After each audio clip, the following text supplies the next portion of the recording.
Bonjour à tous, c'est Mirmox, j'espère que vous allez bien. Aujourd'hui, toute nouvelle vidéo dans laquelle on va parler d'investissement. Pour commencer, je me présente pour ceux qui ne me connaissent pas, je m'appelle Ethan Guéné, j'ai 16 ans et en ce moment, je suis en train de faire mes études dans un lycée général. Pour commencer cette vidéo, on va déjà commencer par dire ce que c'est un investisseur rentable.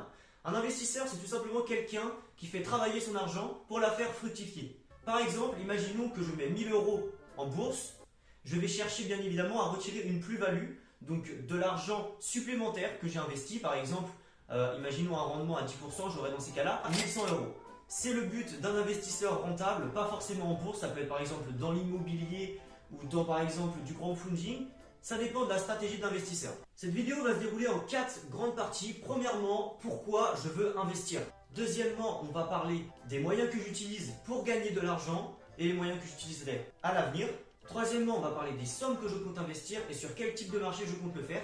Et pour finir, on va parler des objectifs que je voudrais atteindre en tant qu'investisseur rentable. C'est parti. On attaque la première partie. Pourquoi est-ce que je veux investir? Je pense que vous l'aurez compris, la raison, elle est là, juste ici devant vous. Alors non, j'investis pas pour gagner 1,50€, je vise quand même un petit peu plus haut, faut pas pousser non plus. Alors moi, je pense personnellement que l'argent ne fait pas le bonheur est une phrase de riche. Tu peux pas dire que l'argent fait pas le bonheur, parce que on sait tous que sans argent, on mange pas, sans argent, on part pas en voyage, sans argent, on peut pas se faire plaisir à acheter des choses du quotidien, des choses banales. Et ça, personnellement, je ne peux pas le concevoir dans ma future vie, d'en chier à la fin du mois, me demander si jamais ça va suffire, si jamais il me reste assez d'argent sur mon compte. Moi, je veux pas de ça. Moi, je veux être pété de fric. Techniquement, voilà, c'est la phrase de la vie. Mon objectif en ce moment, c'est d'être pété de thunes. Personnellement, voilà où j'en suis au niveau de l'argent. Donc voilà les raisons pour lesquelles je compte investir. C'est tout simplement pour faire fructifier mon capital et pour gagner beaucoup plus d'argent. On se retrouve dehors pour la deuxième partie de la vidéo où je vais vous expliquer comment est-ce que je compte faire pour pouvoir générer des revenus. J'ai réfléchi pendant plusieurs jours, voire plusieurs semaines, quel serait le meilleur moyen, le plus rentable, un moyen qui me provoque du plaisir, donc quelque chose que j'aime faire et qui pourrait me rapporter un maximum de revenus.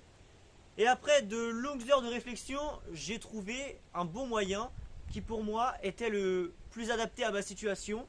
Et j'ai décidé de me lancer dans le travail de l'artisanat et dans le travail manuel puisque, bon, si jamais vous avez vu mon studio en début de vidéo, c'est moi qui ai tout fait de A à Z, que ce soit la peinture, les étagères, la décoration, les meubles, enfin tout ça c'est moi qui l'ai fait. Donc voilà, pour vous dire que je ne suis pas non plus un débutant, que je vais bien évidemment aussi faire ma promotion durant cette deuxième partie.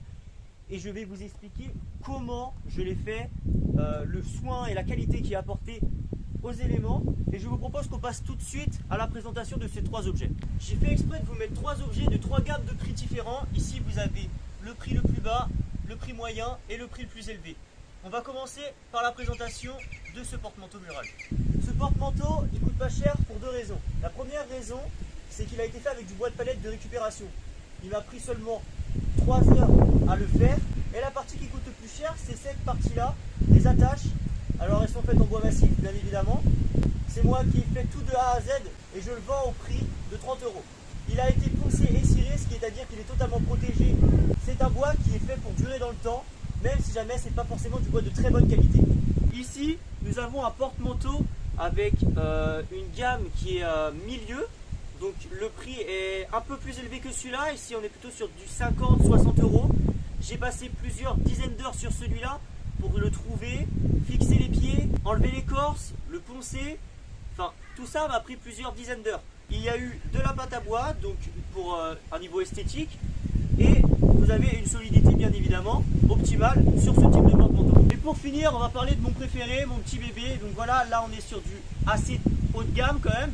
Je le vends au prix de 290€. Ça peut vous paraître cher, mais si jamais on regarde les prix du marché, je suis des fois 60% moins cher que certains produits. Ce qui peut vous prouver que la qualité, c'est pas forcément très cher. Ici, on a du bois que j'ai ramassé sur une plage à plusieurs centaines de kilomètres d'ici. Et le pied que vous pouvez voir juste ici, c'est un disque de frein qui a été repeint en noir. Et ça m'a pris plusieurs, pareil, dizaines d'heures à effectuer le travail car on est sur un tronc qui a quand même une assez grosse circonférence. Franchement, il pèse assez lourd. Il doit faire à peu près dans les 20-30 kg je dirais. Donc voilà pour la présentation des produits. Je suis aussi ouvert à toute commande sur mesure, personnalisée. Comme ça vous arrange, je peux faire toutes les commandes. Donc je compte sur vous pour un max de réponses s'il vous plaît. J'ai envie d'investir moi. Si vous êtes intéressé, n'hésitez pas à me contacter soit dans le commentaire, soit sur mon Instagram qui est dans la description, ou alors éventuellement par mon adresse mail pro qui est aussi dans la description. Troisième partie de la vidéo, on va maintenant parler de la somme que je compte investir et sur quel type de marché je compte l'investir. Alors, commençons par ce qui vous intéresse le plus. Combien est-ce que je compte investir? Si jamais je compte rajouter de l'argent tous les mois ou tous les ans, si jamais je compte utiliser les dividendes pour continuer d'investir, ça va dépendre de mon budget, de savoir si tout se passe bien, si mes investissements se passent bien. Mais initialement, j'avais l'intention de déposer 1000 € directement, faire un dépôt de 1000 € sur une plateforme boursière. Personnellement, les 1000 €, ça fait 2 ans que je suis en train de les économiser. Donc ça fait mal au cul si je perds tout mon argent. Bon, ça je pense que ce soit quelqu'un de riche ou pas, 1000 €, ça fait mal au cul. Mais voilà, personnellement pour moi, ça représente quand même une somme relativement élevée. Et c'est pour ça que j'essaierai d'investir assez safe, de ne pas trop utiliser d'effet de levier, on verra tout à l'heure ce que c'est. Et du coup, voilà, je pense investir à la somme de départ, je dis bien à la somme de départ, 1000 € et rajouter un petit peu tous les mois. Ça dépend du nombre de ventes que je fais, par exemple grâce à lui ou à lui. Ça va dépendre de plusieurs facteurs, si jamais je travaille, si jamais j'ai perdu de l'argent sur mes investissements, mais globalement, tout l'argent que je gagnerai grâce à ça et ça, 100% ira en bourse. Donc imaginons que je me fais 500 € grâce à lui, ça ira en bourse. Donc voilà, ça peut varier et ce sera très volatile. Donc j'ai pas trop de sommes particulières à vous donner. Tout ce que je sais, c'est que je vais mettre le plus possible pour avoir le plus de chances d'avoir un rendement élevé. Maintenant, on va passer au type de marché que je compte utiliser. Donc, marché de l'immobilier, ça peut être le marché boursier, ça peut être les prêts entre particuliers, ça peut être plusieurs choses. Moi, personnellement, les 3 que je vous ai cités maintenant, c'est mes préférés et c'est ceux dans lesquels je compte investir plus tard. Bon, bien évidemment, l'immobilier, ça ne va pas être très possible en ce moment parce qu'on doit faire un crédit à la banque tout simplement. Et on peut pas faire de crédit avant ses 18 ans, ce qui est plutôt logique et assez sécurisant parce que, bon, imaginez un gamin de 16 ans ou de 13 ans qui veut investir dans l'immobilier et qui va retirer 100 000 € à la banque. Bon, il risquera sûrement SDF, le pauvre petit, tu vois. Je vous propose qu'on passe aux investissements que je vais faire sur le court terme, enfin le plus tôt possible, et ceux que je compte faire plutôt dans l'avenir. Alors, les 2 que je compte utiliser dès cette année ou l'année prochaine, c'est donc le marché financier, tout ce qui va parler d'actions, d'indices, d'ETF, de matières premières. Tout ça, je compte le faire le plus tôt possible. Là, j'ai actuellement 500 € de côté qui à la base était plutôt destiné sur un PC, un investissement de la chaîne YouTube. Mais bon, je suis un petit peu impatient et bon, je me suis formé depuis plusieurs mois maintenant. L'argent, je sais que j'en aurai pas besoin avant plus de 6 mois. Donc au lieu de la laisser dormir, je préfère la faire travailler pour la faire fructifier et pouvoir à la limite d'ailleurs la retirer et pouvoir me payer un meilleur PC. C'est une possibilité. 500 €, c'est un petit budget, c'est pas les 1000 € que je comptais investir au départ, mais pourquoi pas entre temps en rajouter, imaginons que je fasse une vente, voilà, l'argent ira bien évidemment se rajouter au prix du PC. Et je compte aussi investir entre les prêts entre particuliers. C'est quoi les prêts entre particuliers, me direz-vous? C'est comme si jamais il y avait 2 types d'agents économiques en jeu. C'est quoi un agent économique? C'est par exemple les banques, l'État, les ménages, donc tout ce qui est les foyers, donc c'est nous. C'est un agent économique qui jouera le rôle du financeur, donc c'est la personne qui est en capacité de financement, c'est-à-dire que c'est une personne qui va prêter son argent à une autre personne. Donc on peut le faire avec des entreprises, mais on peut aussi le faire avec des particuliers. Personnellement, je vais privilégier le financement entre particuliers. Si ça vous intéresse, je vous en parlerai dans une prochaine vidéo de savoir le pourquoi du comment.